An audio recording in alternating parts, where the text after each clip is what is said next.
Hello to everyone. Happy to have you with me.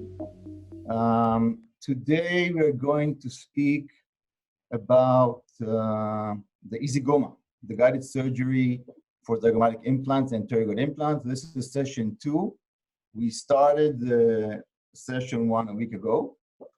During the session, I will be answering questions. So if you have any question, raise your hand or write down your question, and I'll try to answer while I go through the presentation. And we're going to be speaking today about why to use guided surgery for zygomatic and pterygoid implants, the surgery advantages, the restoration advantages, and also what could be the downsides when we use guided surgery.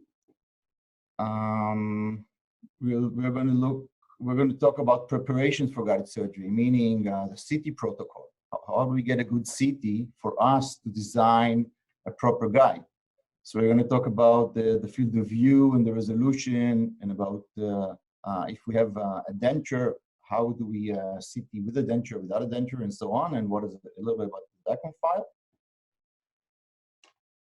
We're going to talk about case planning on the EZplan software based on DICOM files and segmentation and technical input like denture or intraoral scanning, etc. Whatever we get, what we can bring into the software in order to make a better planning. We're going to be reviewing zygomatic and pterygoid implant positioning and trajectories with the software for the ones who were not with me on the last session. Then I will be explaining the concept, the inverted support concept of how this guide works. I'll be presenting the protocol of the procedure on a model. On the model, we have a double zygoma and a pterygoid. I'll be presenting a clinical case step by step using the software, and followed by a presentation where I will explain in details, and I'll show post-ops for the case that we'll be speaking about. And then we'll go through some cases. We'll see a nice video of a case done in a Suffolk hospital, and some other cases depending on the time that we have. And I'll finish with 2 oncological cases to present what we can do in this term. Okay, so why to use guided surgery for zygomatic implants?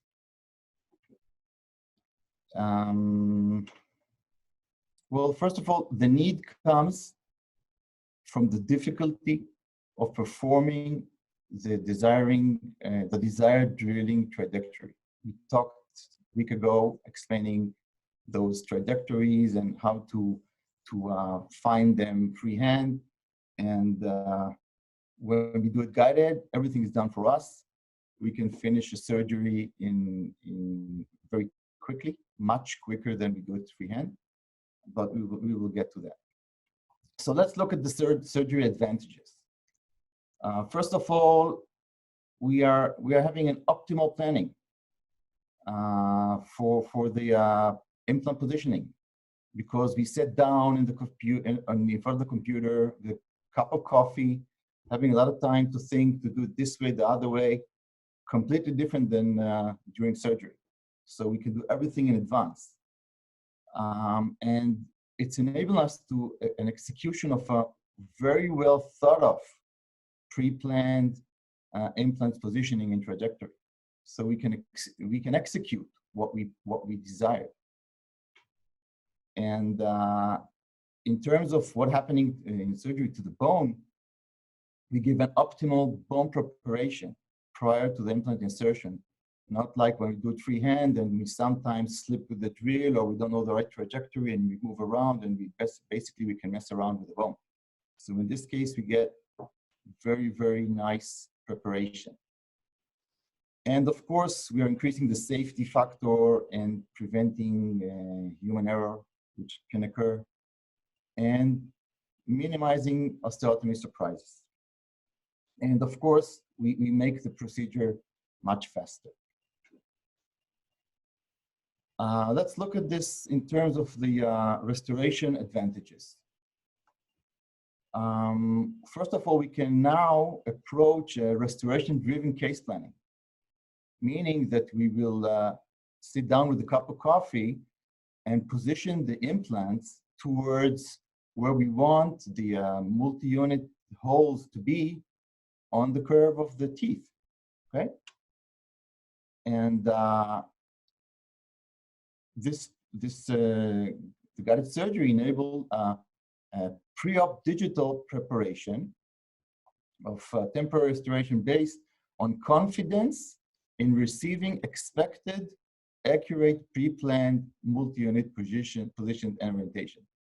Meaning that we have confidence with the system. Once we know the system and we are confident that whatever we design is exactly what we're going to get, it gives us confidence. I mean, in terms of planning for the technician.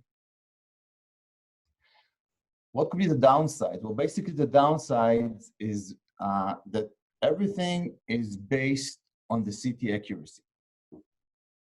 And just not just the CT accuracy, the analyzation of the CT that we receive to our software. And if the CT is not good, or if the CT has a lot of blurs and so on, it affects the accuracy for square one. And square one is a very accurate CT. And this is one thing. Another thing could be that we actually in surgery, we made the perfect guide, it works perfectly on a model, but if we come to the surgery and we don't position the implant correctly on the bone because the CT and the bone actually are a little different because the CT was not okay, or because we didn't remove all the tissues. You know, in the EZgoma, when we have to position the one part of the guide on the zygoma itself very high. And if we don't clean the tissue there, we might be positioning not correctly, and this will affect our accuracy. So let's first of all look what's the preparation for guided surgery. So if we look about the CT protocol, we have a CT protocol that we provide to whom worked with us, and the CT basically just a second. I need to prepare that. The CT, okay, the field of view, of the CT. This is the field of view. If we look superior and inferior, it's from the occlusion plane to mid-orbita. Okay, from the occlusion plane to mid-orbita. If you look from right to left, it's from ear to ear. So this is how to get the field of view correctly on the CT machine. If we don't get this information, we cannot plan zygomatic implants, okay? Because we need to see the zygoma arch and the orbita. And if we don't see that, we cannot plan correctly. The resolution should be minimal 250 microns as a default. If we have better than that, that's great. But if we have some implants or restoration that might blur, then we need to take a lower resolution. And that would be around 400. Okay, then we'll be able to overcome metal blurring on the CT, on the dico. When we have a denture, this could be, I'm talking about a removal denture. This could be very well for planning, because then the plan could take into consideration the position of the actual teeth. So how do we do that? Well, we do that in two stages. First of all, a technician has to put some gutta percha points on the denture, like we see here. You need to put some gutta percha points on the denture, and then we take a CT with a denture in the mouth, okay, in the perfect occlusion position, and then we take the CT. What we receive now, we receive basically the position of the actual teeth of the denture as they are prior to the surgery. And because of the gutta percha, we will be able later on to position correctly the denture in its position.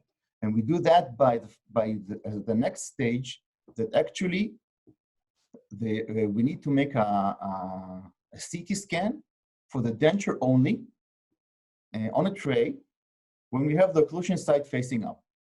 Then basically what we receive we receive a denture, a CT of the maxilla, and we see the gutta percha points, and we get another DICOM of the denture with the gutta percha points. We can put them both together, and they're aligned, and now we have more information when we come for planning. Okay.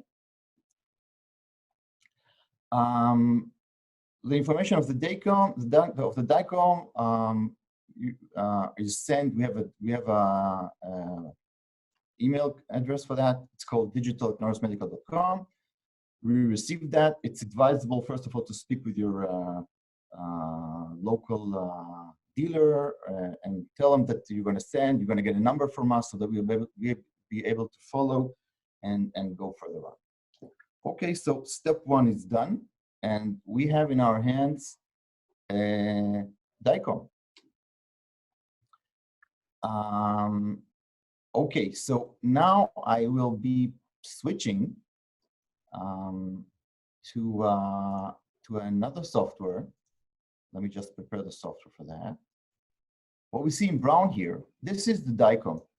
That's how we receive a DICOM. This DICOM, we can plan implants on the DICOM and do many things, but we cannot print it. You can only print an STL file. And there are several STL files that in the market, and once we take the DICOM to an STL file, we actually get a file which is like that, which is much more accurate, because the STL file software, we know exactly where the bone is. If you see, do you see the, just do you see the mouse? Yeah, you see exactly the lines where the boundary of the bone is. You can see that, and this is actually done by the STL software. I will now close the DICOM itself, and I have just the STL model. Okay, with the STL model now, I can start planning implants. I'll make some rehearsal. I will rehearse a little bit for those who were not with me on the last webinar. So what we see here, we want to position 4 Zygoma implants, 2 in the anterior, 2 in the posterior, and 2 pterygoid implants. Okay, when we come to position Zygomatic implants, we would want to have the anterior implants around the canine area, like we see here, and the posterior implants and the second premolar or first molar. Okay, and when we position the anterior implant, we would want to position that. If I rotate, what I'm doing now, I'm putting a view here. Whatever you see on this view, you have here on the right side. Okay, so I can rotate around the implant around itself. What we see here the orbit right now. We see the implant is trajectorying through, is going through the sinus. Okay, and we see the crest, where there is no crest in this case. See, there's no crest. In reality, the forces that are applying to these implants are coming perpendicular to the occlusion plane. So basically, if you want to analyze, if we have enough bone for this case, I would put the section in a plane which is perpendicular to the occlusion plane. We see it here. okay? And now what I see on the right side is actually the plane that the forces work on. So we're actually, this is the forces working right now. And we can see that on this case, there is not a lot of bone here on the zygoma. There is no support on the crest. So this implant in general is not so strong. The fact that we allow ourselves to do that, and now we'll see later on in this presentation, is because all of these implants are actually connected together with a rigid bar, which is actually holding them like a construction. And this is what is actually giving the strength to this construction. And we'll see later on this presentation. Okay, so we position the anterior implant in such a way that it will be, we see here that this here is the orbita. We can see the orbita here. Okay, we see the orbita here. We can even look what would be the closest position to the orbita. Okay, this would be the closest position to the orbita. It's something like 5 millimeters in this case. Okay, so we position the implant here. We position it on the crest at the cannon area. But in this case, in order to be able to know exactly where to position the implant, we received a diagram of the teeth. Okay, I'll bring it up. I'll bring the diagram of the teeth. So actually we have the teeth right now, and we can see, we can actually bring the position of the multi-unit to where we want it to be. Okay, it helps us to do that. Let's look at the posterior implant. Posterior implant, let me just remove the teeth again. I'll remove them. Okay, so the posterior implant would actually go somewhere, as I said, second premolar, first molar. Okay, and let's put the section here, and let's see the bone. Okay, if we look at the bone, we see that the bone here is completely hollow. So in order to have more strength for the implant, I removed the implant to this area rather than having the implant here. I removed the implant here so that the bone here can support the forces. If I will change the section like that, this is actually I'll put the section perpendicular to the alveolar ridge, something, just a minute, something like that. Something like that, okay? And I can see that this bone here is actually a little bit supporting. It's not really, it's very difficult to see. Maybe we can see, yeah, we can see it from here. We actually have more bone supporting than if you would have put it the other way. The downside in putting it this way is basically that actually we are going through the temporal fossa. We are touching here the masseter. Even though yesterday I heard a nice webinar from Dr. Don Petrongaro that actually does that on purpose and says this is a good way and doesn't make any damages. So I'm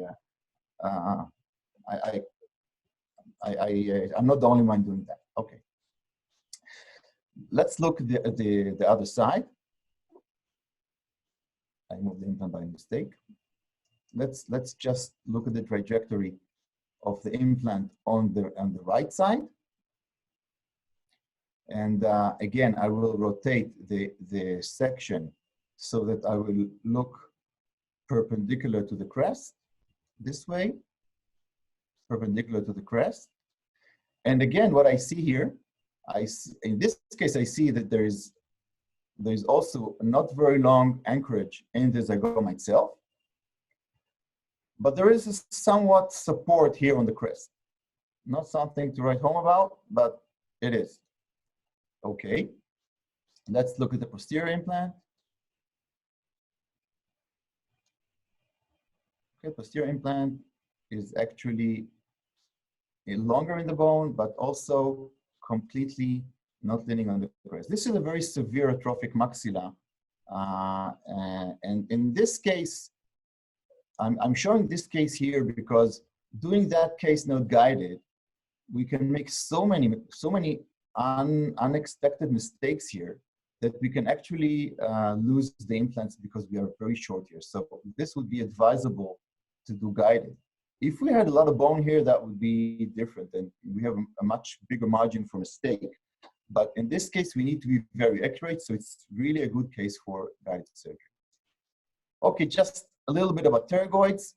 I'm showing the pterygoid right now. Pterygoids are generally going from something like 10, 12 millimeters mesial to the tuberosity on the buccal side towards the medial plate. The angles of pterygoids are like that. They go from 10 millimeters of the medial plate, of the mesial to the tuberosity, towards the medial plate. Okay, same here. If you look, same here. This one is shorter, but still it's going to the medial plate. And let's see how it looks when we put a section here. So actually, I'll be putting the section. First of all, what we see here is the implant. This is the crest. We see the implant going towards the medial plate. This is the external plate. We're going to the medial plate, and when we rotate 90 degrees, we can see that we are actually going to the medial plate here. There's not a lot of bone here. Just a minute. I'll show it better.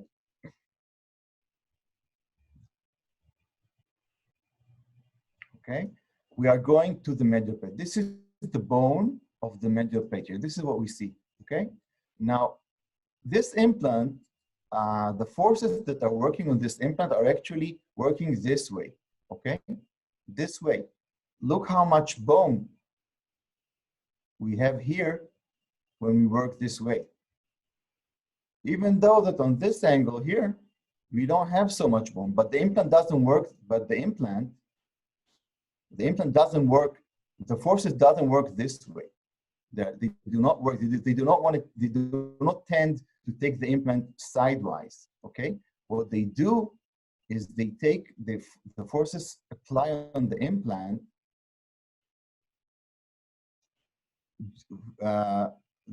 this way, okay? And this way we have a lot of bone holding the pterygoid in place. Okay, so we talked a little bit about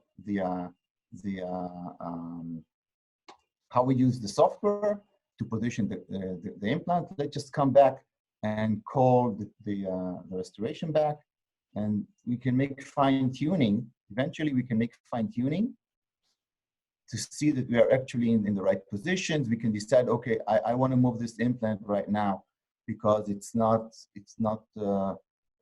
proper for me, so I can move it this way, okay? And I can, within time that I move and see the position, the accurate position on the curve, I check myself and see how it affects the bone, okay? And then we make a decision, yes, no, or change. Okay, so let me come back to our presentation.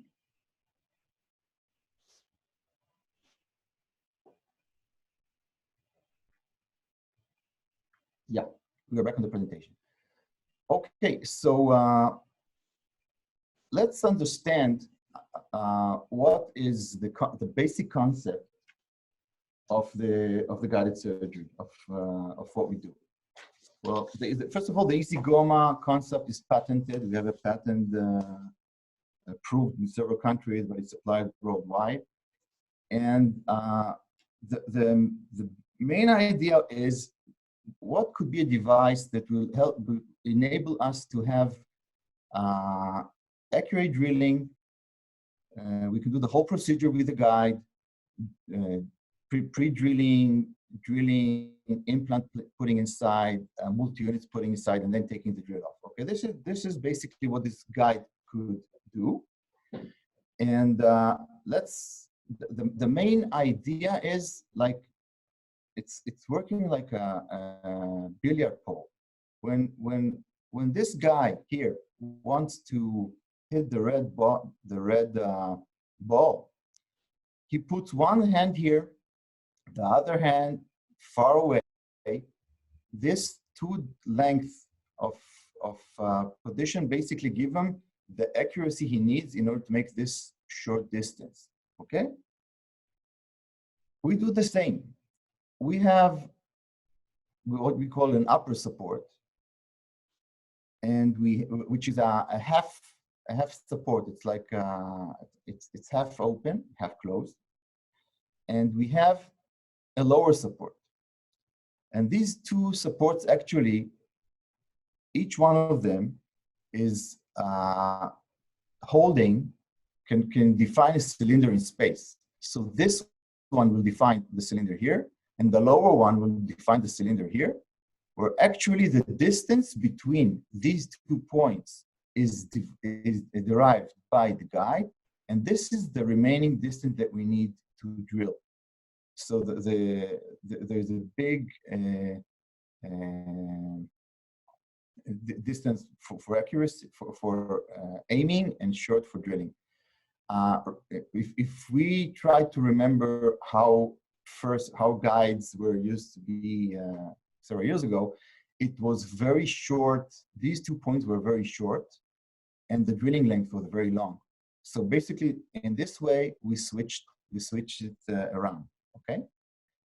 And what else? What also we have on the guide? We have a lot of information on the guide. This is the first guide we did several years ago. We have a mark on the guide that will tell us where the platform of the implant is. We have other information here, but you'll see them on the other slide. Okay, but this is basically the concept of the EZgoma.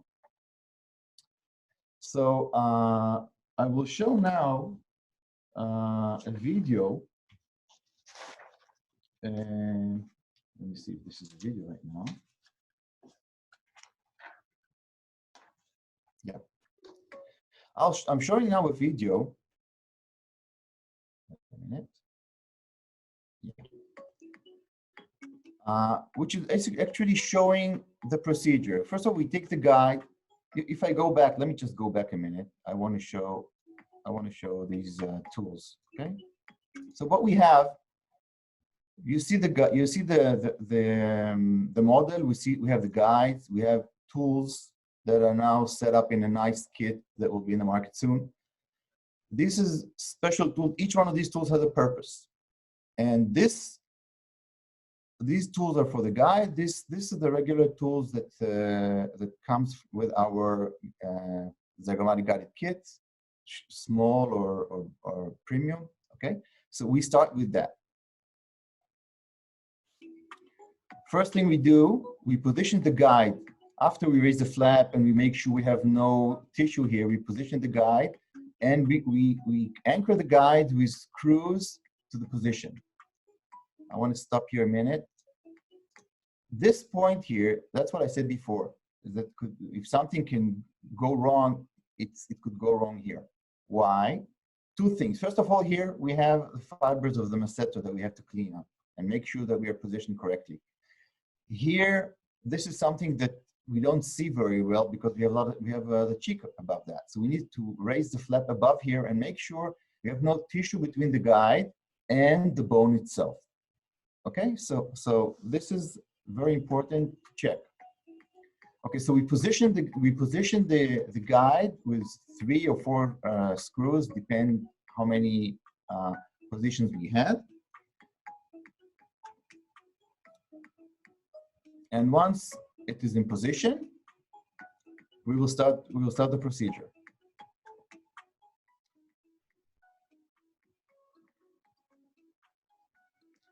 Okay, usually what we do today is we start with the pterygoid. In this way, we leave a tool inside and we have another rigid anchor for the whole construction in the mouth. In this case, on the model, I did not show it that way. The first thing would be to make the groove like we do on the regular protocol of Noris. We make the groove after we know the entering point. After we found the entering point, we can actually make the groove. Here we have the groove. where we must have the tool where it is anchored underneath the upper support and leaning on the lower support. So actually, whatever we do, when we finish this situation, we need to be leaning down here and up here. Basically, we give some kind of a torque like that to be in this position, okay? You see this point here? Just a minute.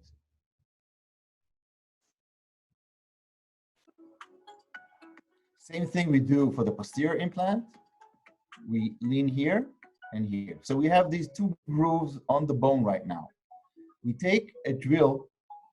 This drill actually, the reason for this drill is to make sure that for the next stage of the protocol, we clean the bone under the guide. We'll see that in a minute. These tools are coming in different lengths. And what we do here actually, what have I done? Just a second.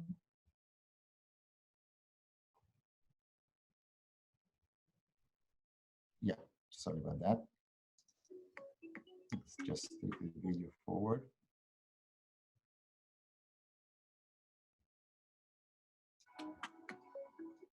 Okay, we have several lengths of this drill, enabling us to do it for several. You see, we have the drill cleaning up this area. Here we clean up to the white point here that we have, up to the white point.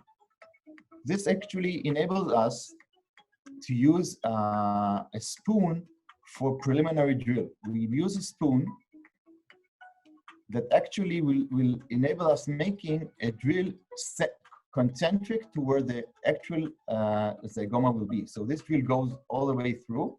In this case, it was short, so we switch it to a longer drill until the drill actually stops on the spoon.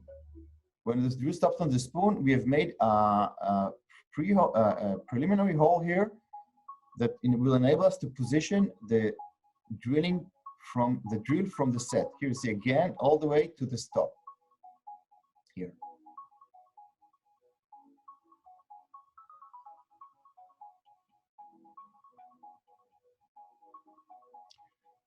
So we're looking at an implant which is planned to be 47.5. This would be this position on the drill. You see this position, we need to bring this position here to collide with the marks on the guide here, okay? You see this is the position between these two. This is 47.5, okay? For the posterior implant, we need a 35 millimeter implant. You see, we can start with a short drill. Sometimes there is not enough. This is also very important. Why do we start with a shorter drill? Because in many cases, there is not enough space here for a long drill.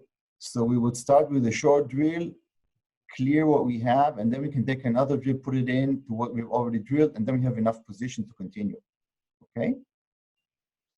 Okay, so that's what we're showing here. We take the drill. The drill is also leaning between the lower support and the upper support. We switch to a longer drill, or in the new set, we have drills in between. Again, we support here, and we are supported here.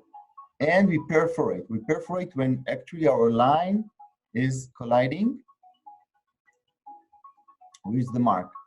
Now we're going to measure a 47.5 drill. You see, this is 60, 55, 50, 47.5. We are measuring the implant length. We're going to use a tool length of 10 millimeter that actually is going to be here. And then we're going to check the orientation with a pin. And it's done like that. We put the tool, the tool like that. You see now the implant, when the tool is actually aligning with the guide here, when the hex is aligned to the hex of the guide, the implant is in position in the right orientation. We can now take a multi-unit and just put it in position. We'll take the posterior implant and do the same. The pterygoid. use a 2.8 diameter drill.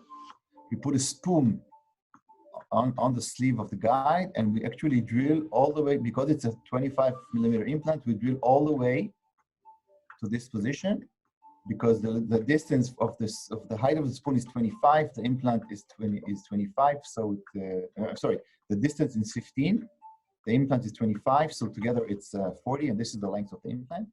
Again, here we bring the tool to be aligned hex to hex, and we take the guide off.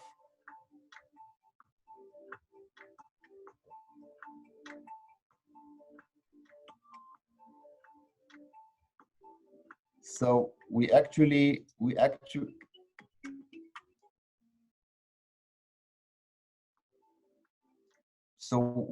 have here's the plastic broke. This is the reason it's like that.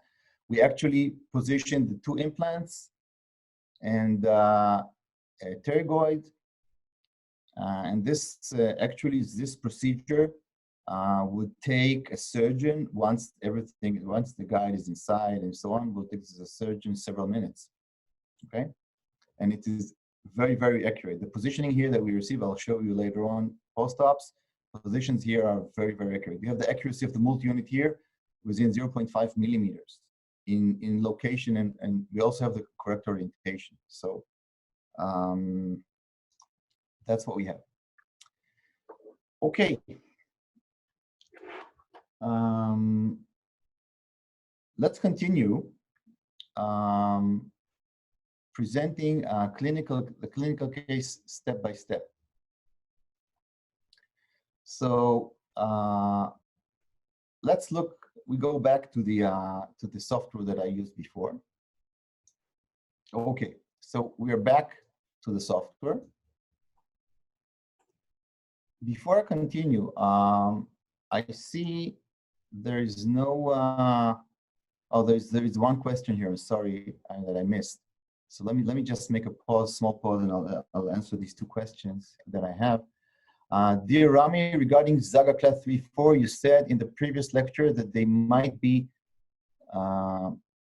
palpable by the patient upon touching his face, and that he should check for the, okay, but I can't tell how could we do that before the surgery itself. Okay, Ahmed, I opened you, you can speak with me. Okay, good. First of all, thank you for your lecture. It's been a lot of information, a lot of help. Thank you. It's really innovative. In the previous lecture, you said pertaining to Zaga class 3 and 4, when placing the zygomatic implants, patients, because they are extrasynosal, their pathway, they might be palpable by the patient when they touch their face. You mean this? Yep, exactly. Okay, in this case, they are not mesial. They are almost touching the maxilla. So in this case, they might the patient might feel that. Okay, it's not the case that I showed where the implant was about 10 millimeters posterior. Okay, it's not. So the question was how to know that in advance. Yeah, how could we tell in advance, and is there like a protocol to prevent that, or maybe place a buccal fat pad on the implants to prevent the patient from feeling these implants? No, the buccal pad, if you put, will just push the tissue forward. Okay, so but you might be changing the patient's face a little bit. But let's just do it short. Basically, in order to know that, you need to analyze the situation on a 3D software. Okay, and that would be the best way. Thank you. Okay, I'll pass forward. Okay, thank you. Okay.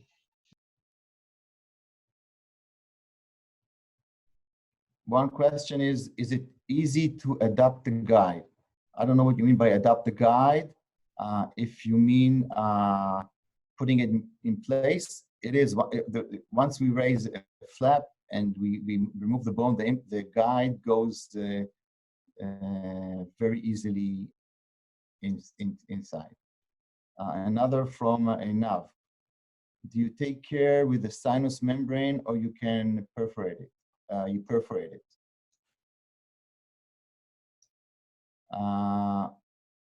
Michael Least on the bone. I don't know what you mean.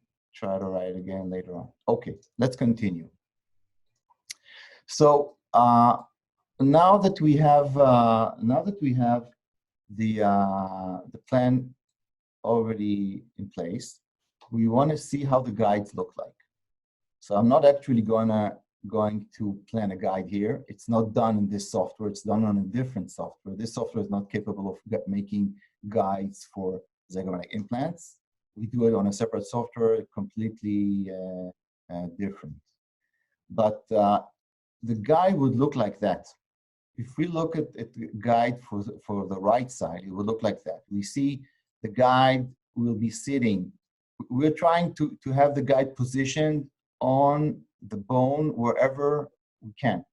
Wherever we can put, we can have, wherever we have bone. So we have, if you look, you can see that we are sitting here. We're sitting on this bone here. It's a good anchoring point, okay?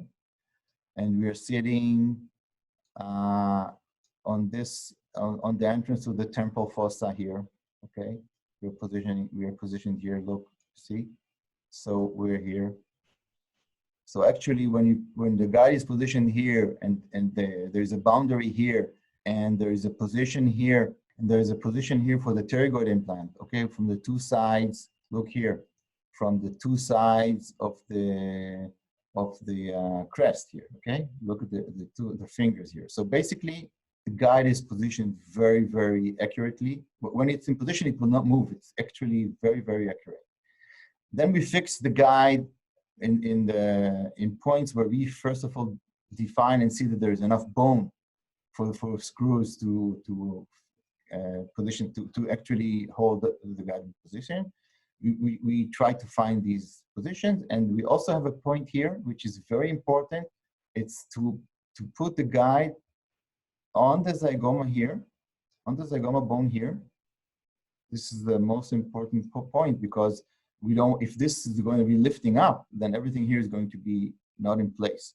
So this is how we position the guide, like that. Let's look at the guide on the other side. Okay. They don't work at the same time.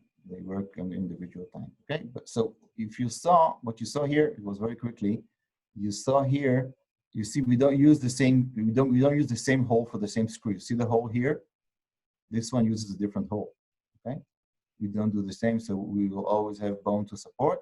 Here again, the same thing. We have an anchor here, we have an anchor here, we have a point here. This guide is very safe. Okay, once we have the guide, we continue with the protocol that we saw before. Okay, and now let's go to the protocol to see the protocol. Okay, so this is the same case that we were looking. This is a plan. Okay, we see pterygoids, we see the zygomas like that, pterygoid. And these are the implants that we will be using. And actually, if you look at this, this is the maxilla of this case. Okay, you see here, you see this position, and this is the maxilla of this case. What I want to show here is actually I printed the implants themselves. We have just a minute, please. Yeah, I printed the implants when they are splinted to a bar. You see the implant here and here, splinted to a bar. And I removed the lateral wall of the maxilla. And I removed the crest. Okay, I removed the crest. Nothing is supporting those implants. They're only leaning on very short bone on the zygoma, like we saw on the case. Look how short this bone is and how short this bone is. There is no support on the crest at all. Okay, like that. So we can see there's no support. Same here, there's no support, and there's no support on the crest. This is basically now when this bar is receiving mastication forces, everything is being closed by this point here on the zygoma where it's anchored to the bone. In these cases, and the two pterygoids. That's it. And when this is very rigid. Okay, if this is how it looks, and it's very rigid, only because we have a rigid bar splinted to those implants. If we don't have this rigid bar, it's not as strong as it should be. Okay, look at that. So this is why it's very important when you make a surgery like that. It's to, even for the temporary, to make sure that the temporary is rigid. The best would be that we have a splinted titanium to the abutments, or that this would be the best. Any other solution is not as good because of this phenomena, okay? Okay, so we saw, these are the two guides. These are the tools we have. This is the screw we need, okay? And let's see, we start the surgery, we lift the flap on the left side. That's what I said before. At this position here, we have to make sure that we see that point. We have to make the flap high and to make sure that we see bone here, because if we will not do that, we might be positioned on the tissue, okay? We start with the pterygoid, we put the spoon in, we drill through the spoon to the red line. The red line is because the implant length in this case is 25 millimeter long. The support here is 15 millimeter long. If you look, it's written here 15. So it's altogether it's 40. 1 millimeter for the spoon is 41. This is 41. So the red needs to go down, all the way down. Okay, like that. We did not finish yet, but it has to go all the way down. Then we take the implant, position the implant. This is the implant holder, the regular implant holder. We will switch it to a different tool that has the hex, and we will go all the way down until the hex hits the hex of the support, and the hexes are going to be aligned. In our case, every position we have an implant, we have a number here saying what is the length between the height of the support, the sleeve to the height of the implant platform. In this case, it's 15. Okay, now we'll continue with zygoma. We start with a round burr to clean here the bone to enable us to take the other diamond to go through. Here the diamond comes through. That diamond comes through here. Again, eventually, whatever we do, we have to finalize when we are positioned here and we are positioned here. We actually give a torque. We're lifting this point up, pushing this point down. Then it's defined between this point and this point, okay? Then we take the preliminary tool that we saw before. This is the white line. We drill all the way until the white line is here. We do the same for the posterior implant. We take the spoon, take the preliminary drill, position the preliminary drill, and drill all the way until the preliminary drill is stopped by the spoon. We do the same thing for the posterior side, and then we can continue. What we've done actually, we have drilled enough space that we can lean a drill on the guide. And this is a routine that you should adopt. Checking if you heard my last my last lecture, what I call the orbital angle. When basically when we look from this orientation, when we actually have the tool exactly above the drill, we can see how far we are from the orbit. So this is, in this case, is just a check to see that everything is okay. We did not make any mistake. Everything is fine. It's it's just a checking up. Even though the guides are accurate, but you should do that.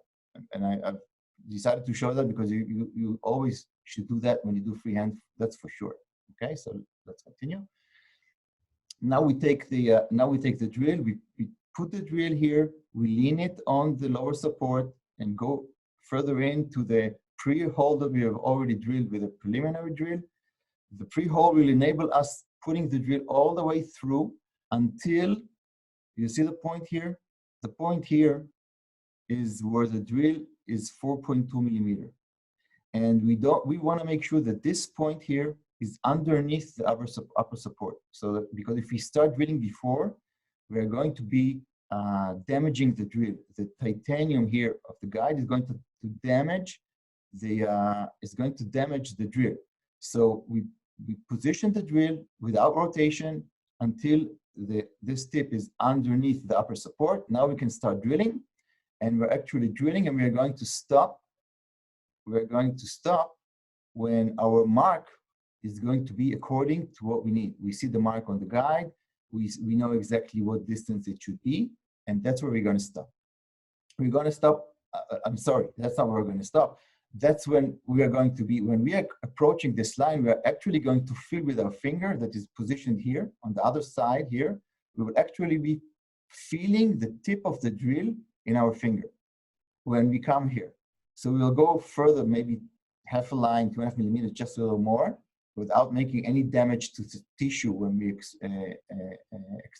went out of this outside of perforated the other side of the zygoma bone, and then we can just take the drill out. Now we take a depth probe. With the depth probe, we put it all the way through until we feel it with the finger. When we feel it in the finger, we pull it back, and we measure the distance to the line. In this case, the implant was supposed to be, from our plan, 50 millimeter. This is 60, 55, 50. You see, this is 50 millimeters, showing us that we have made the drill correctly, okay?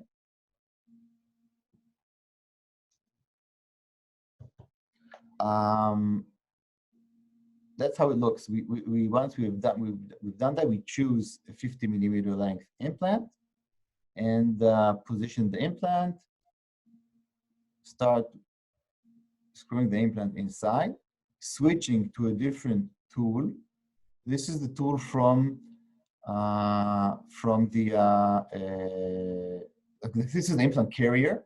We switched it to a heat-treated tool from the set that has a hex and has this hole for checking with the pin, and we go in, okay, until we are actually approaching the guide.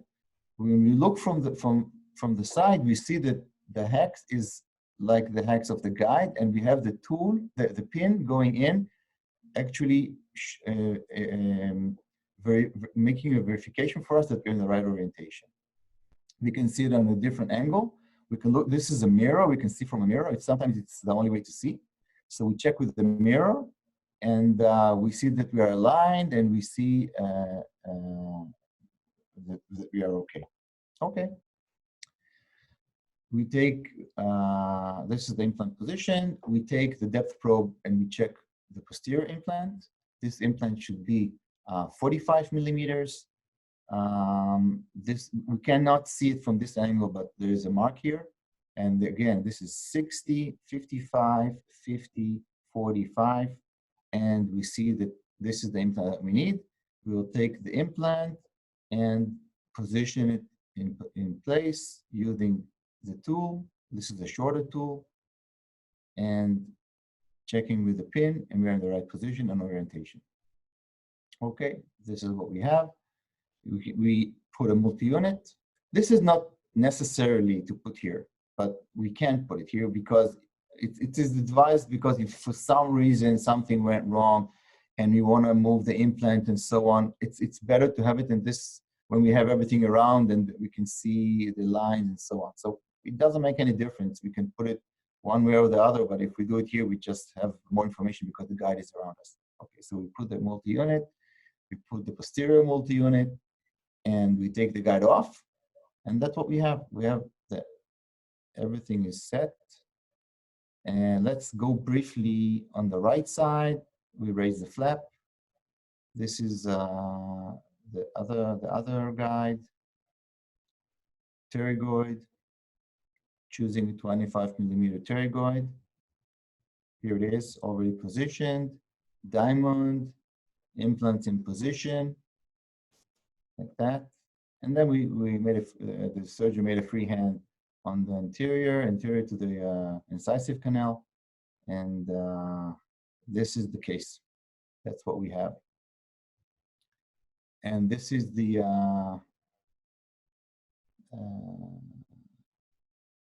what we have. And if we look at the guides right now here, and we look at the post-op,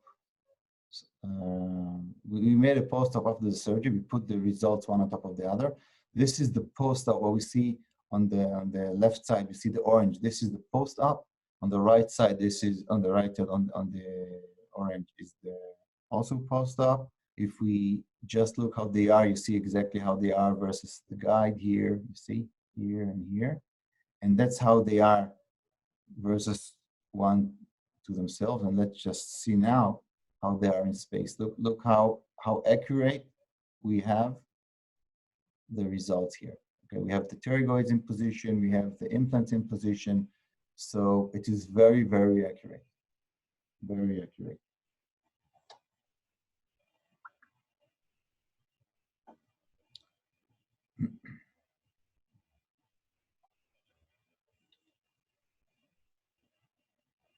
Okay, let's continue.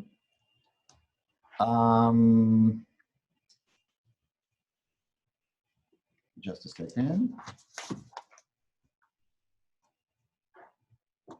Okay, let's go to another case where we'll now see, eventually we'll see a video of this case.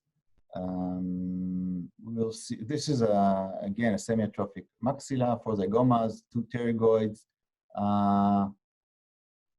I will not present the case in the software because we don't have enough time, so I just want to run forward. I'll just go forward and show the video of this case.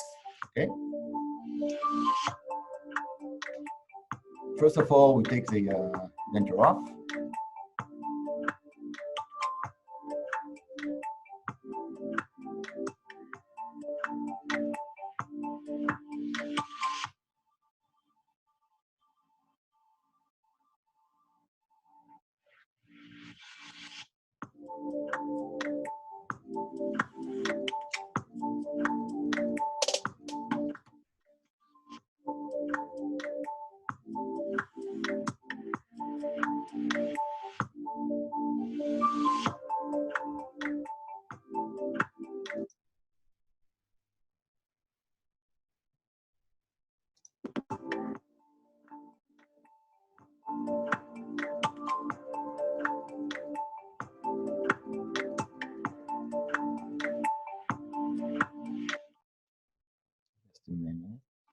Okay. What we see here, we see we're putting the guide in position. Look how easy it works. Okay.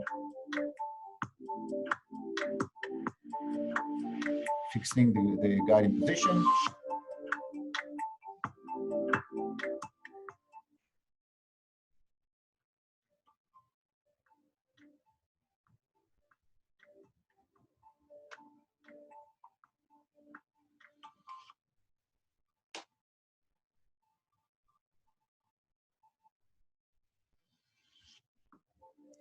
Drilling for the pterygoid.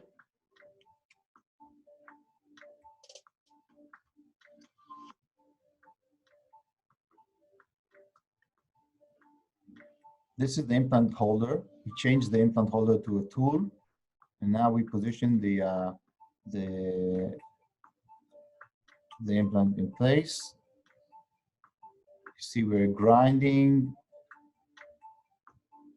Preliminary clearance here for the spoon.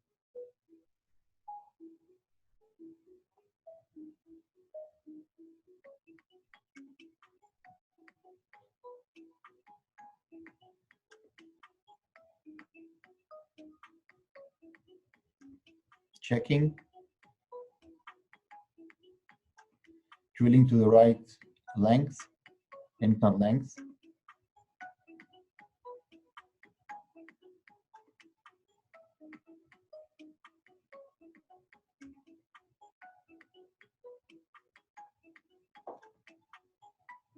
Measuring the distance, the implant length with, I don't know if you saw that. Let me show you just a minute.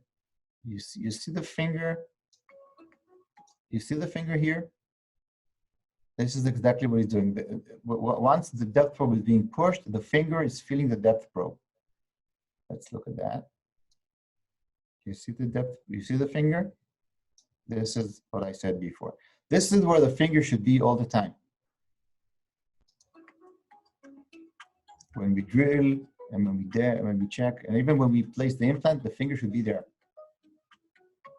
And the expected position where the apex of the implant is going to be.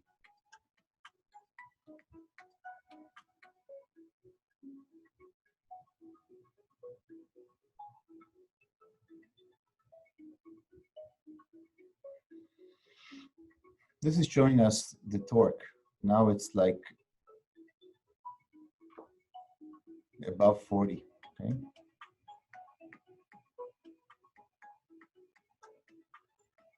See 45 now.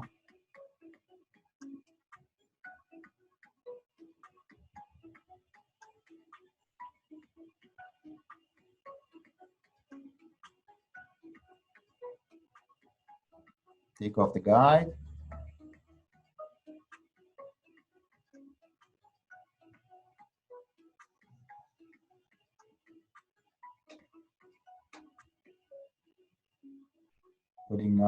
Putting the multi-units in place.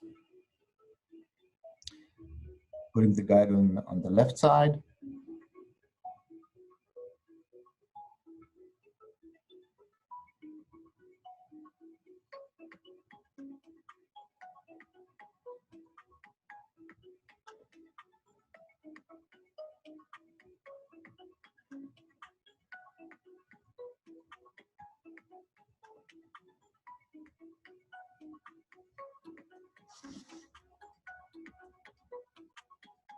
Pterygoid. Removing the holder and using the tool. Diamond ball to enable entrance of the cylinder diamond.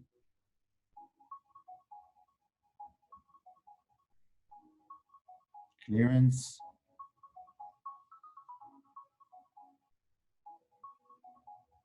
Spoon.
Okay, that's what we have.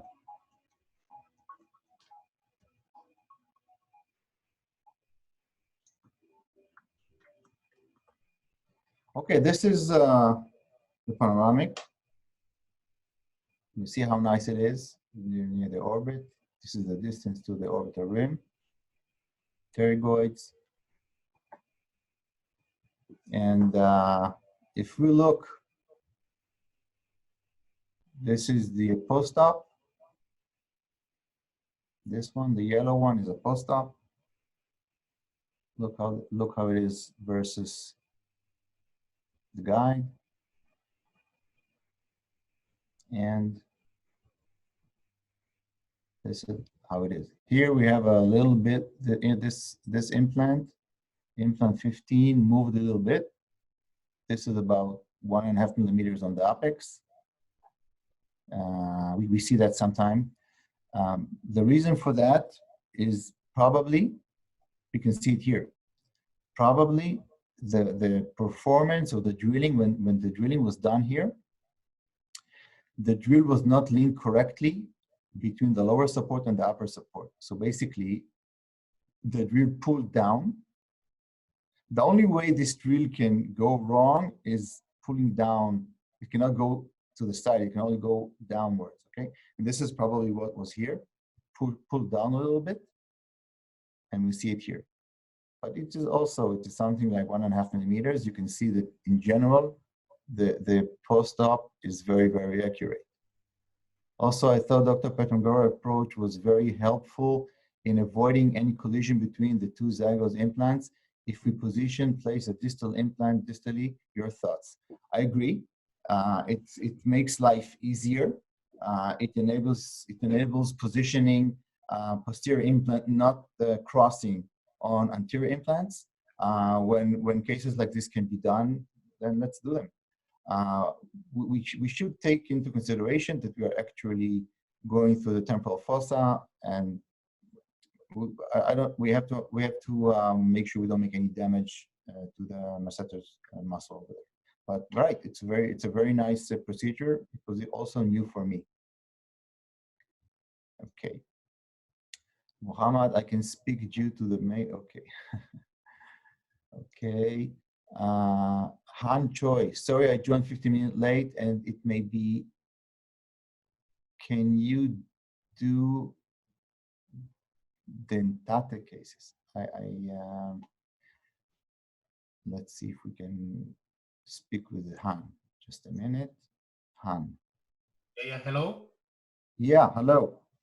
No, you've shown us edentulous cases. I just wanted to know whether you can do on a patient who are partially dentate.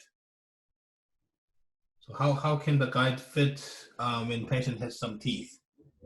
No, there's we can position the guides on teeth.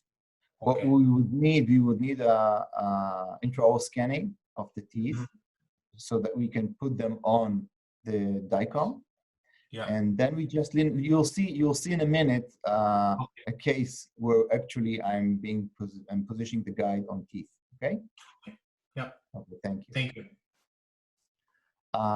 Michael Lees, do you first drill with a diamond burr in the zygoma buttress? Well, first of all, what we do,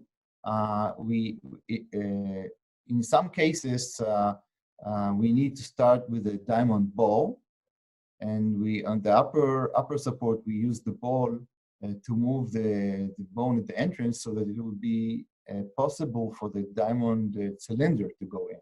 Okay, so yes, we always start with the diamond burr, because this is clearing the bone and enable us positioning other tools at the correct, exactly correct orientation.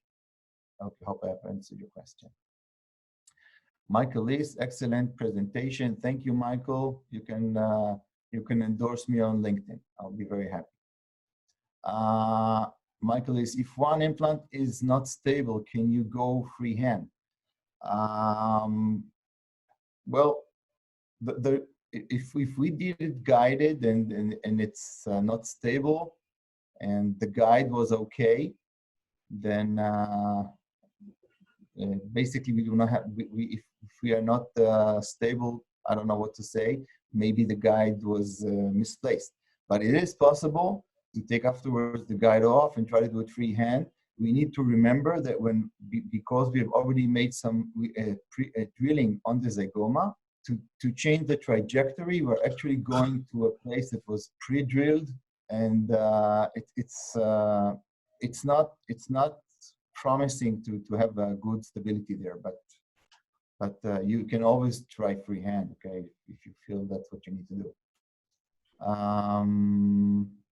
How many times the burr could be used? Endless times.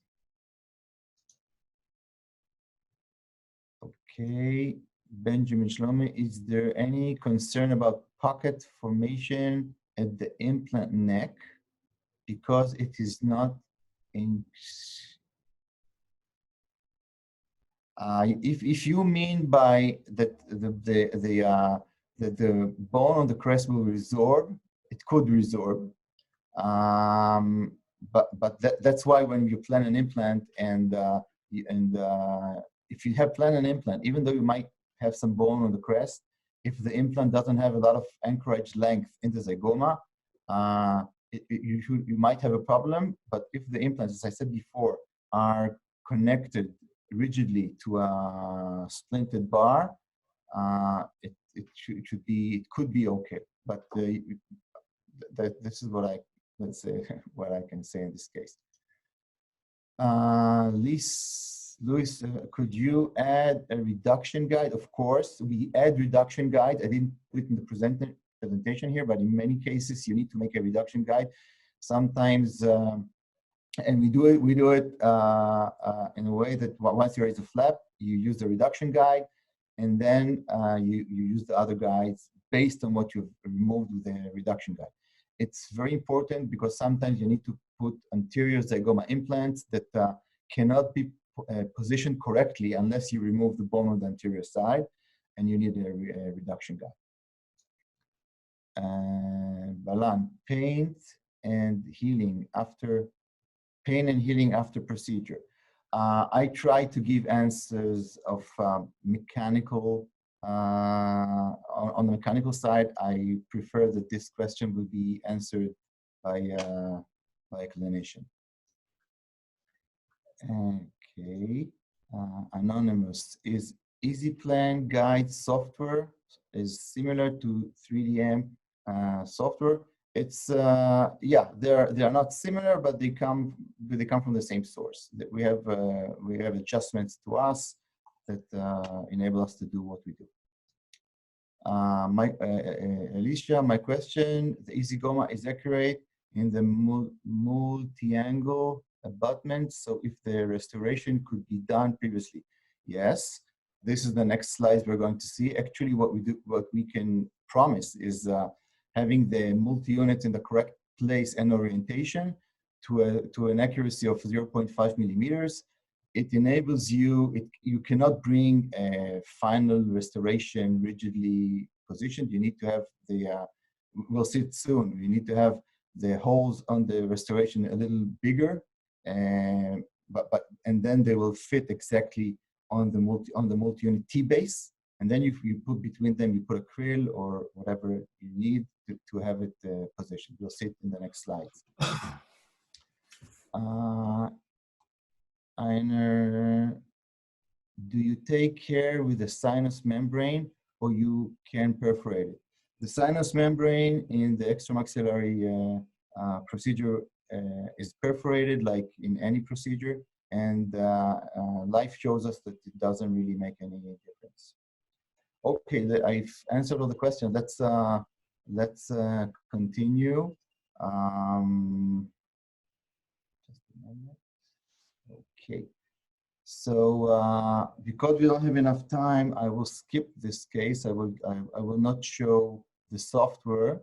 I will just show the post-op. So we see this is the case, also a trophic case. We see the post-op implant position. That's how it looks without the bone. That's how it looks without the guides, and you can see how accurate the implants are positioned on the pterygoids and on the implants themselves. Another case. Let's look at another case where we see a post-op. Let's just go back. It's also a semi-trophic maxilla, 4 zygoma implants, 2 pterygoid implants, one incisive, one in the incisive canal, and this is what we have.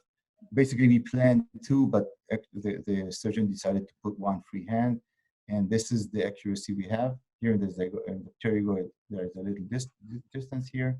Okay.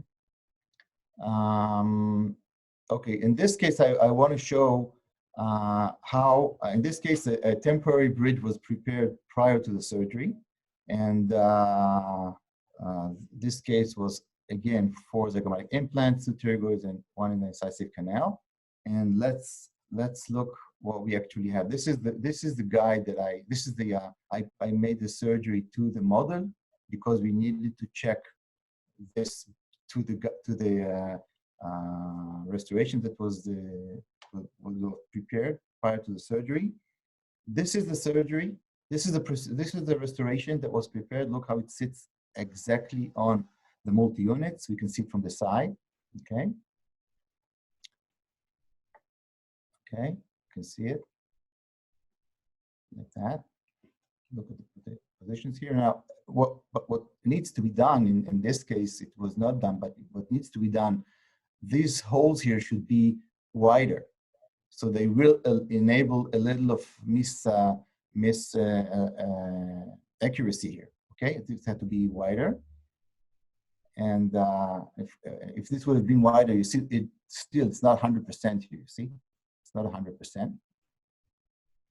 It is within the tolerance of the accuracy that we can have now. And look, when we checked the model towards the restoration, look at the accuracy that we have. So, and this is the accuracy that was actually in the mouth. Okay, so this is the accuracy that we can give today with the EZgoma.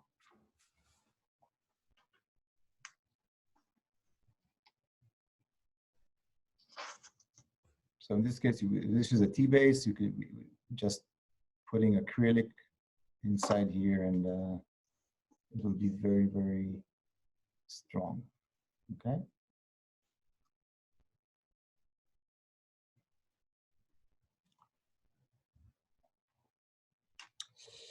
This is how it looks in the mouth itself.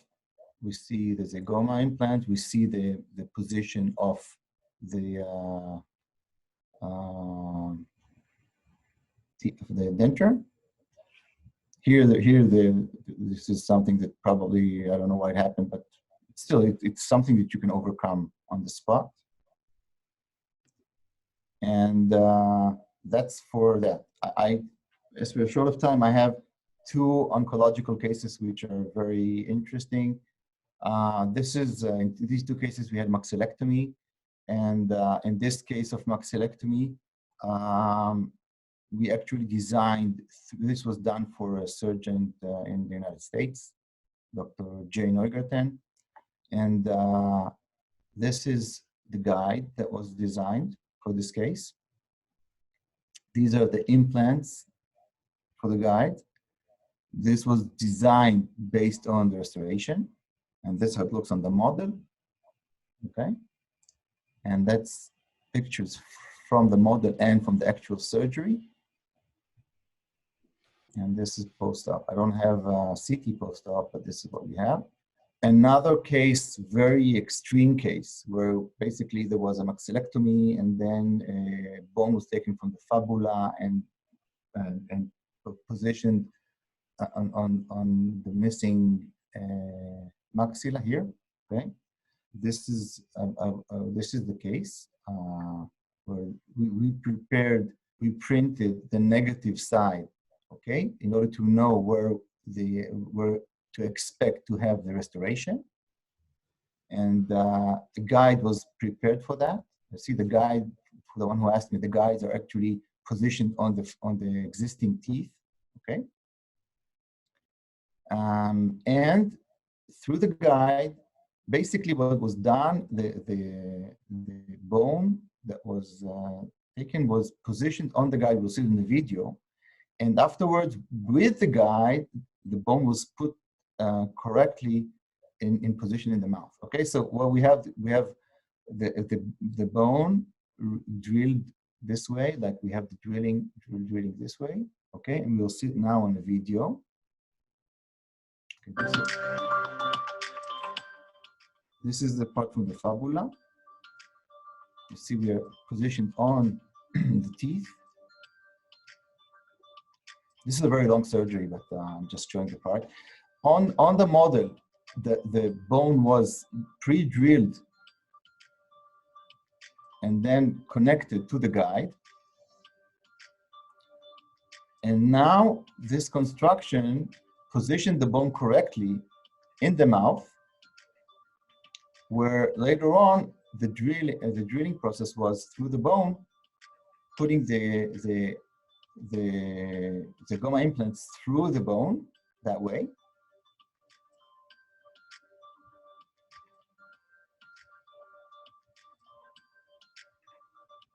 See again what I said before, we need to check with the finger where we are.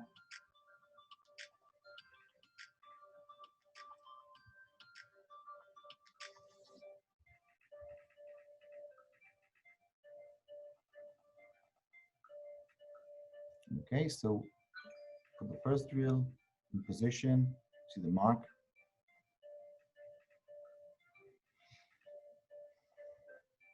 Measuring the distance, putting the posterior implant in.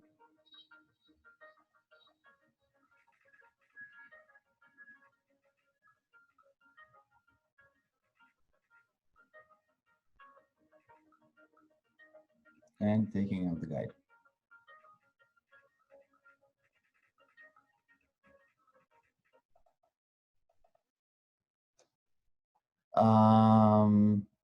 How much is the cost of the software? How much is the, okay.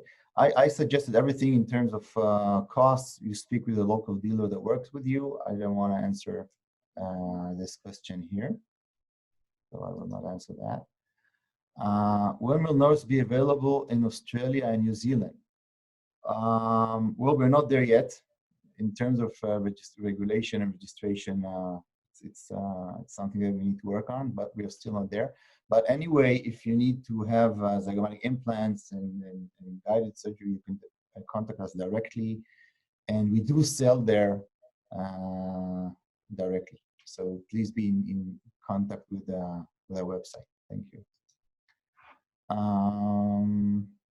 Because of the great angulation of the multi-unit such as 5260, which is the incidence of Moss screws fracture, how many years are you follow-up cases? Well, the fact that it's 52 or 60, it doesn't affect the screws. And actually, we have cases like this many years already. We started placing Zygoma implants in 2014. And so we have a lot of experience and a lot of documentation on that. So you can feel safe with these products. Thank you. Noris, thanks for wonderful presentation. Where can we get EZplan software? As I said, it's not in the market yet. We don't sell it yet. We work directly with surgeons that need us to support. It will be in the market sometime this year. Please be in touch with a local dealer and you'll get more information. Thank you. Michael Lees, excellent presentation. Thank you very much. I would appreciate if you write in LinkedIn, and then we can keep in touch. Thank you. Louis, I'd like to know do you use buccal fat pad or, okay, buccal fat pad is used well, also it depends on each surgeon has its own rule, but one of the things which are good prior to closing the flap is to put buccal fat pad on the implants, on the maxilla. Okay, it's good for the future. Okay, so we answered that as well. Very interesting. Greetings from Bolivia. Okay, hello Bolivia. Thank you very much. Okay, guys, any more questions before we close this session? Okay, so thank you very much. I've enjoyed it very much. I hope it was interesting for you. If you need any help or if you need any answers or you need some advice when you approach a zygomatic case, you can always contact me. Send me a DICOM. I'll try to help you, even if it's not for guiding, just to give you some advice of what to do. We do this on a regular basis. I've done hundreds of cases and I'm quite experienced in that. And I'll be very happy to help anyone who needs help. And oh, I see I have some more questions. So let's see. Pain and healing after procedure. As I said, I would suggest you speak with a clinician for that. It's I don't want to give an answer on that, but it's doable and people do it on a daily basis. How to get the CE credit? I don't know how to help you on that. Please be in touch with your dealer. How do we get the CE? Again, please be in touch with the dealer in your country or through our website. What's the confirmation code, or is it okay? Everything you need to know about the CE, I cannot answer you that. Please be in touch with the Noris Academy, and you'll get the information. Okay, thank you. Okay, Bobby, Jeffrey, thank you so much. Excellent presentation. Thank you very much. I'll be happy to see you on LinkedIn. Okay, guys. So thank you very much. I enjoyed it very much, and I will say goodbye now. And thank you very much. Bye bye.